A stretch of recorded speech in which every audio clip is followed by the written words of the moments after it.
Assalamualaikum guys, bertemu lagi di dalam channel YouTube saya, The MBS Channel. Okey, kali ni saya nak buat reaction bukan pasal budaya, bukan pasal muzik video, tapi saya nak buat reaction pasal ekonomi Indonesia. So, apa nak tahu reaction saya mengenai apa? Jom kita saksikan video ni. Let's check it out. Okey, reaction saya kali ni berkenaan investor, ekonomi ataupun orang cakap bisnes di Indonesia lah. So saya nak react daripada channel Sudut Pandang yang bertajuk Target Baru, Kejayaan Indonesia di Depan Mata Buat Jokowi Tersenyum. So Jokowi adalah Presiden Indonesia lah. So kat sini video ni telah mendapat hampir 600,000 tontonan dan telah diupload pada sebulan yang lalu. So dengan cerita banyak investor luar yang beralih ke Indonesia untuk buat investasi di sana lah. So nak tahu investasi apa yang diorang buat. So jom kita react video ni. 1, 2, 3.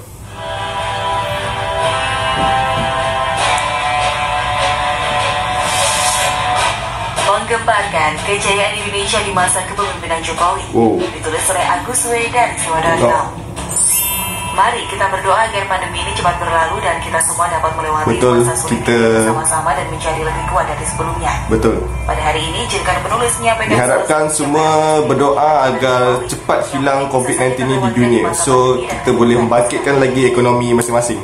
Penulis membaca kabar menggembirakan tentang pencapaian Presiden Jokowi yang disampaikan oleh seorang mantan kepala negara tetangga Malaysia. Hah?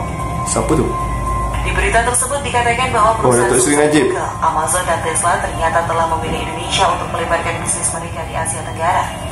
Berita ini membuat penulis terkejut karena tanpa banyak keributan dan pamer, ternyata Presiden kita sudah berhasil menarik banyak investor kakap masuk ke negara ini. Tesla masuk Indonesia. Walaupun penulis jadi mengetahui berita ini melalui keluhan seorang mantan kepala negara tetangga, tetap saja penulis senang.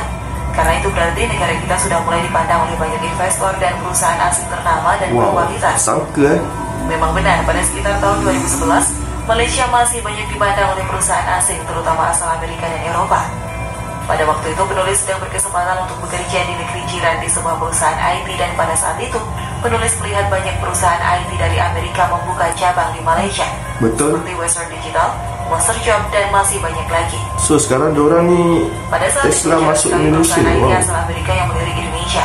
Biasanya hanya marketing office-nya saja yang buka di Jakarta, sedangkan tulang punggung IT-nya malah dibuka di Singapura atau Malaysia. Namun masa-masa kelam itu sudah lewat. Mulut mantan PM Malaysia sendiri yang mengatakannya walaupun lewat keluhan bahwa perusahaan-perusahaan raksasa IT tersebut sudah mulai melirik Indonesia. Hal yang tidak pernah terjadi sebelumnya, sehingga perlu kita apresiasi setinggi-tingginya kepada pemerintah yang sudah bekerja dalam senyap dan berjuang sedemikian kerasnya. Beberapa tahun yang lalu apabila ingin berkarir di perusahaan Silicon Valley, kita perlu berburu pekerjaan itu di negara tetangga minimal Singapura.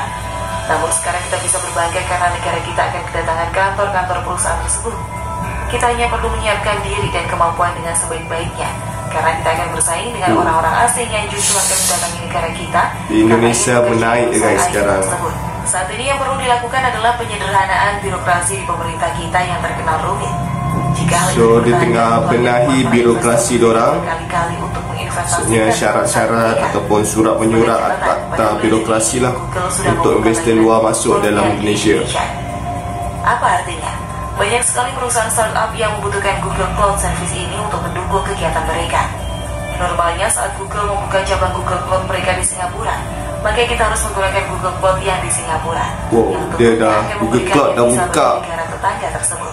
Di Indonesia. Amazon akan membuka layanan cloud mereka di Indonesia. Amazon pun join sekali. Perusahaan lama, perusahaan saya menggunakan layanan Amazon Web Service untuk tulang punggung perusahaan. Semua database dan service backend kami ditaruh di AWS tersebut. Dan kantor perwakilan AWS terdekat ada di Singapura. Sehingga tim kami yang menangani server sering bepergian ke Singapura untuk pelatihan dan seminar-seminar yang diselenggarakan oleh Amazon tersebut. So diorang sekarang human resource dia banyak belajar kat Singapura, and then after dia belajar dia akan membuka pusat data di sini agar banyak perusahaan riset yang terbaru oleh hal tersebut. Selain kedua perusahaan di atas, ada lagi satu perusahaan yang sedang naik daun, yaitu Tesla. Sekarang adalah Elon Musk adalah orang cakap billionaire. di dunia. Bahwa Tesla sedang gencar-gencarnya memproduksi mobil listrik, dan mobil listrik membutuhkan baterai. Apa bahan baku utama baterai? Biji nikel. Kabar gembiranya, Indonesia adalah negara nomor 1 penghasil biji nikel di dunia sejak tahun lalu, dan cadangan nikel kita adalah yang terbesar di dunia. Pengeluar baterai nomor 1. Tulus yakin dan percaya bahwa masa depan kita akan cerah, dan para pemuda Indonesia tidak akan menjadi tenaga kasar di negeri sendiri lagi. Asalkan kita mau meningkatkan kemampuan kita dan tidak mudah berpuas sendiri dengan apa yang kita miliki saat ini. Guys, Mari keep the kita spirit. terus gebrakan yang dibuat oleh pemimpin kita. Semoga negara kita semakin maju dan jaya. Januari kemarin stop. Oke, Jokowi. Karena strategi besar Sampai. kita ke depan, kita ingin jadikan nikel ini lithium baterai yang dipakai untuk mobil listrik. Sahur Jokowi Amin, jangan kaget dengan perubahan ini. Ditulis oleh Nia Alif dari Zio. So dia nak Masih bangkitkan ingatkah apa kebijakan pertama Pak D setelah kenderaan menjadi elektrik. Presiden 2 periode? Setelah menggebrak Amerika So dia nak Serikat, kurangkan pembakaran, dia nak pakai Uni Eropa dibuat bertekuk green lutut. energy ya. Jokowi kekeh menolak ekspor biji nikel yang selama ini merugikan bangsa. Indonesia sebagai produsen nikel terbesar harus menjadi produsen bahan mentah dan kembali mengimpor hasil olahan nikel selama berpuluh-puluh tahun. Akhirnya baru di masa Jokowi perubahan nyata itu terjadi. Makanya SJW semua bermunculan menyebarkan penyakit kebencian. Setelah isu Papua Merdeka dimentahkan, muncul isu demo UU KPK dan KUHP. Di luar negeri juga ada beberapa negara kecil seperti Vanuatu, Tuvalu, dan Nauru yang terus mendesak Indonesia melepas Papua. Tapi Jokowi tak gentar sedikit pun. Pelan tapi pasti, langkahnya membawa negara ini maju tak tergoyahkan sedikit pun. Penarikan Gerindra ke kabinet juga baru dirasakan hasilnya saat ini. UU Omnibus Law sebagai gerbang menuju Indonesia maju bisa disahkan karena banyaknya partai yang masuk pemerintahan. Seperti kata pengamat, andai kata posisi koalisi dan oposisi seimbang, maka kemungkinan besar UU ini tak akan bisa direalisasikan. Kehebatan Jokowi UU ini itu rupanya terlihat undang-undang. jauh ke mancanegara. Tak heran ada cover Jokowi dengan cerita mengenai dirinya di majalah Arab Saudi dan Jepang. Jauh sekali dari imam besar FPI Rizik yang terlunta-lunta dan sempat jadi buronan aparat di dalam negeri. Jokowi juga dibuatkan patung lilin di Hong Kong beserta 3 orang ternama dari Indonesia. Terakhir, buat patung negara lilin, Uni guys. Emirat Arab bahkan mengabadikan namanya sebagai nama jalan dan masjid besar yang dalam proses pembangunan. Di So, dalam negeri pun namanya tak kalah populer. Jokowi memberi sumbangan yang terbesar dekat Jokowi sepanjang tahun stabil Republik Indonesia lah. lebih. Adanya pandemi corona tak memudarkan kepercayaan rakyat padanya karena langkah jitu seorang Jokowi. Penolakan lockdown untuk kemudian diganti PSBB dengan penyaluran bansos besar-besaran ia lakukan. bansos. Beberapa sarana pemerintah seperti Wisma Atlet dan Rumah Sakit Pertamina disulap jadi rumah sakit darurat untuk corona. Intensif bagi pekerja medis dan sektor UMKM ia prioritaskan. Cicilan KPR perumahan dan kredit kendaraan ia perintahkan ditunda. Subsidi listrik diberikan pada rakyat kecil. Bagus. Tentu saja dari awal pandemi yang ada Subsidi dalam elektrik yang penting sebab semua orang duduk di rumah kan. Banyak penggunaan elektrik. Semakin anjlok ekonominya akibat lockdown seperti Filipina, India, dan Malaysia. Negara lain yang melihat kinerja presiden kita dengan undang-undang terbaru Malaysia belum sekarang memenangkan usahanya. tengah Tesla dan 7 perusahaan dari cakap Jepang yang sudah mengantri. movement control Di order. dalam negeri, PT Inalum juga berinvestasi 10 triliun lebih untuk pembuatan baterai. Belum lagi Pertamina yang didorong untuk membuat B30 hingga B100 dan klasifikasi Oh, batubara. ini bagus. Jokowi sebagai pemimpin Satu visioner tentunya idea, sadar satu bahwa di masa mendatang inovasi. tantangannya akan berubah dari teknologi informasi menjadi energi.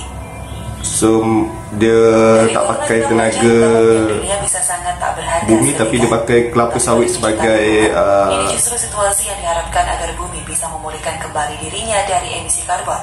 Lapisan ozon kembali menguat. sebagai apa cakap petrol lah. Selanjutnya dunia akan memfokuskan peralihan dari BBM menjadi energi yang ramah lingkungan.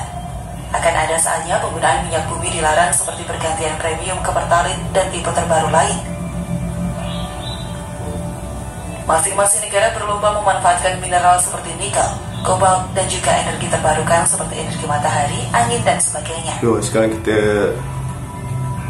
China dan Eropa telah memulai penelitian besar-besaran terhadap bentuk penyimpanan energi seperti baterai.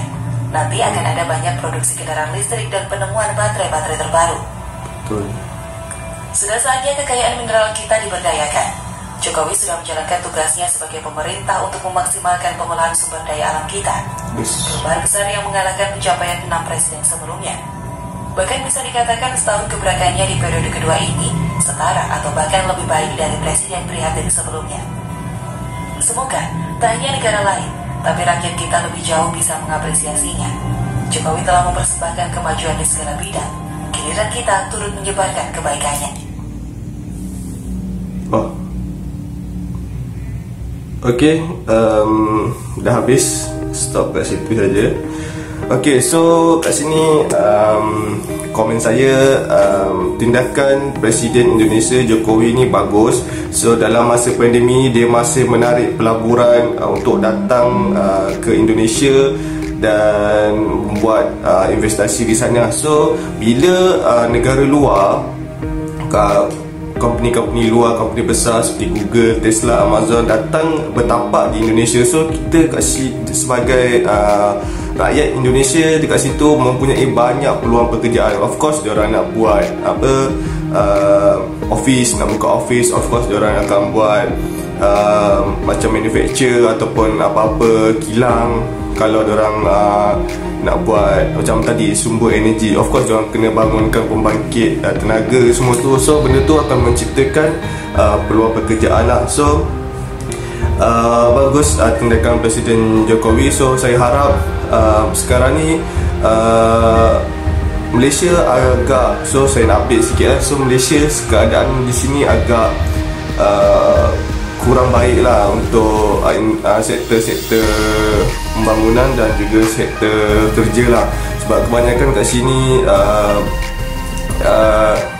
seperti yang korang tahu, COVID-19 ni banyak tersebar dah sekarang dekat Malaysia. So dulu kita ada ratus-ratus kes, tapi sekarang ni kita mencecah ribuan kes. So kita pun hospital kita banyak penuh dengan pesakit-pesakit COVID ni yang dikuarantin dan juga dirawat di sana lah.